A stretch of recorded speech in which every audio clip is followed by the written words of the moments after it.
Je suis vraiment heureux d'avoir pu participer à cette cérémonie d'ouverture de la 38e session de la conférence des ministres de la CONFEJES. Vous savez, je suis édifié par l'organisation de cette manifestation qui vient à point nommé dans la mesure où la CONFEJES s'adresse principalement à la jeunesse et aux sportifs.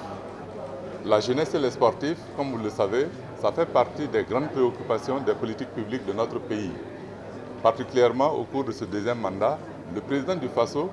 a décidé de faire en sorte que nous travaillions à promouvoir l'emploi des jeunes pour faire en sorte que les jeunes, que ce soit les jeunes garçons ou les femmes, qu'elles puissent bénéficier d'une certaine autonomie afin de participer de façon concrète au développement économique et social. Et c'est un plaisir de constater que la CONFEJES, à travers la francophonie, travaille à promouvoir les emplois des jeunes. Et comme vous le savez, avec la création du département chargé de la jeunesse et de la promotion de l'entrepreneuriat des jeunes et de l'emploi dans notre pays, nous voulons aller dans la direction dessinée par la CONFEJES. Et nous venons de visiter un certain nombre de stands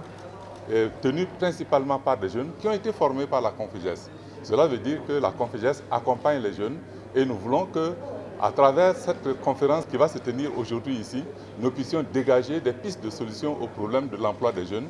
pour faire en sorte que cette jeunesse-là ait un avenir réel dans le processus de développement économique et social de notre pays.